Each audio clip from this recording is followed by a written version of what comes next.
Hello everyone, আমরা অনেকেই দিনের পর দিন লাইভগুলো করি কিন্তু লাইভে আমাদের অডিয়েন্স আসে না, আর লাইভটা আমাদের 30 দিন পর ডিলিট হয়ে যায়। তো অবশ্যই আপনার লাইভ করার আগে কোন সেটিং আপনাকে ওকে করতে হবে অবশ্যই কিন্তু আপনার এটা জানা জরুরি, কারণ আপনাকে আপনার পেজটাকে ঠিক রাখতে গেলে অবশ্যই আপনাকে লাইভ করা জরুরি এবং লাইভে অবশ্যই অডিয়েন্স থাকা জরুরি। কারণ আপনি 1 ঘন্টা 2 ঘন্টা লাইভ করবেন, আপনার লাইভে অডিয়েন্স থাকবে না, কমেন্ট হবে না, তাহলে ওই লাইভ করার কোনো মানে নেই, বরঞ্চ আপনার পেজের জন্য লস।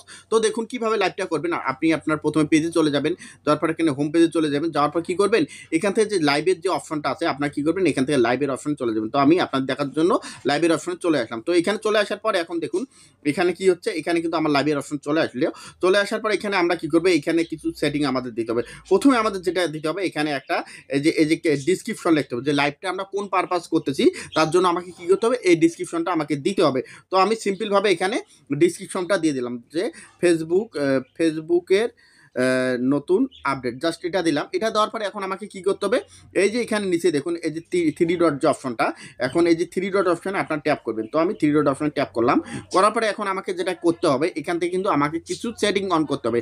সেটিং কি, প্রথমে দেখুন আমাকে চেক ইন যে অপশনটা 2 নম্বরে, এখানে আপনারা যে লোকেশন থেকে লাইভটা করতে যাচ্ছেন বা আপনার পেজের মধ্যে যে লোকেশনের অডিয়েন্সগুলো বেশি, আপনি যদি ঢাকা বাংলাদেশে থাকেন তাহলে ঢাকা বাংলাদেশটা দিয়ে দেবেন। তো আমি এখান থেকে, আমার যেহেতু ঢাকা বাংলাদেশের অডিয়েন্সটা বেশি, তো আমি এখান থেকে ঢাকা বাংলাদেশ দিয়ে দেবো। তো দেওয়ার পর এখানে আমাদের কি করতে হবে, এই যে আনমানি যে অপশনটা, আমাদের এখান থেকে আমরা আনমানি অপশন ট্যাপ করবো। করার পর অনেকেই বলে না ভাই, আমার স্টার থেকে লাইভের মধ্যে স্টারে যাওয়ার পর আমার কেন মানে স্টার দিতে পারে না লাইভের মধ্যে। তো আপনারা কি করবেন, এখান থেকে আপনাদের স্টার যে এখানে দেখুন ইনেবল করা আছে, তো আপনারা সেমভাবে আপনারা এখানে ট্যাপ করে আপনাদের কিন্তু স্টার মনিটাইজেশনটা যদি থেকে থাকে এটা অন করে দেবেন। তো আমার অলরেডি কিন্তু অন করা আছে। এখন আমাদের এখানে কিছু কাজ করতে হবে। এখানে দেখুন যে এই যে ফ্রেন্ড যে অপশনটা, আপনি কি চান যে আপনার কোনো ফ্রেন্ডকে এখানে ইনভাইট করছে, যে আপনাই এখানে লাইভে এসেছেন তার সাথে নোটিফিকেশন দিচ্ছে, যদি চান এখান থেকে নোটিফিকেশনটা আপনি সিলেক্ট করবেন। তো আমি চাচ্ছি না যে আমার কোনো অডিয়েন্সকে আমি এখান থেকে মানে অ্যাড করার জন্য। তো এখানে দেওয়ার পর এখানে আমাকে কি করতে হবে, যে পুল যে অপশনটা, আমরা এখানে পুল অপশন ট্যাপ করব,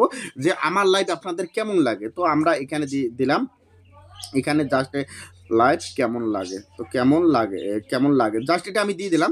দেওয়ার পর এখানে এখানে আপনার কি দেবো, ভালো বা খারাপ, আপনাদের মন মতো যে কোনো একটা প্রশ্ন ছড়িয়ে দেবেন, যে কোনো অডিয়েন্সকে একটা প্রশ্ন ছড়িয়ে দেবেন। তো দিলাম, দেওয়ার পর এখানে আমি কেউ সেভ করে দিলাম।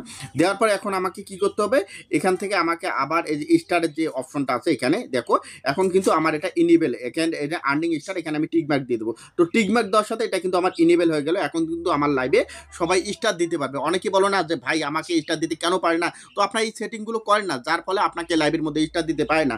তো এখানে কি করবেন, এখানে দেখুন যে আপনারা কি চাচ্ছেন যে লাইভে থাকা অবস্থায় কাউকে কারোর সাথে মেসেজে চ্যাট করার জন্য। তো যদি মেসেজে চ্যাট করার জন্য চান তাহলে এখান থেকে এই অপশনটা কিন্তু আপনি অন করে দেবেন। তো আমি চাচ্ছি না যে লাইভে থাকা অবস্থায় কেউ আমাকে মেসেজ দিক, তো তার জন্য আমি এখান থেকে কি করবো, তারপর এখানে দেখুন একটা অপশন আছে এই যে অ্যাডভান্স সেটিং।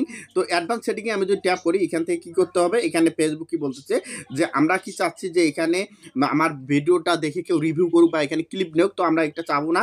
তো তার জন্য এখানে আমাদের কিন্তু এখানে আর কোনো ধরনের আমাদের এখানে মানে কাজ করতে হবে না। এখন যদি আমি এখানে গো টু লাইভে আমি ট্যাপ করি, গো টু লাইভে ট্যাপ করি, তাহলে কিন্তু আমার লাইভটা এখন স্টার্ট হয়ে যাবে এবং আমার লাইভটা কিন্তু পারফেক্ট হবে। দেখুন আমার কিন্তু যেহেতু রেকর্ড হচ্ছে, তো আমার এখানে সেজন্য এইরকম দেখাচ্ছে। তো আমার লাইভটা হয়ে গেল, দেওয়ার পর এখন আমি ফিনিশে দেবো। তো ফিনিশে দেওয়ার পর আমরা যে ভুলটা করি, আমাদের লাইভটা 30 দিন পর কেটে যায়। কেন কেটে যায়, জাস্ট আমরা যে ভুলটা করি, এই যে উপরে দেখুন এই যে ডিলেট সেটিং যে অপশনটা, আমাদের এখানে 30 ডে দেওয়া আছে। তো আমরা কি করবো, এখানে ট্যাপ করবো, এখানে ট্যাপ করার পর এখানে দেখো যে নিচে এই যে নেভার ডিলেট যে অপশনটা আছে, আমরা এখানে ট্যাপ করবো। এখানে ট্যাপ করার পর যদি আমরা একটা পোস্ট করে দিই, তাহলে এই লাইভটা কিন্তু কখনো আমার ডিলিট হবে না, আমার পেজের মধ্যে থেকে যাবে। তো আশা করি লাইভ করার যে সকল সেটিংগুলো আছে আপনারা বুঝে গেছেন। এইভাবে যদি আপনি লাইভ করেন, আপনার অডিয়েন্স বাড়বে এবং আপনার লাইভটা চিরজীবন আপনার পেজের মধ্যে থেকে যাবে। তো ধন্যবাদ সবাইকে।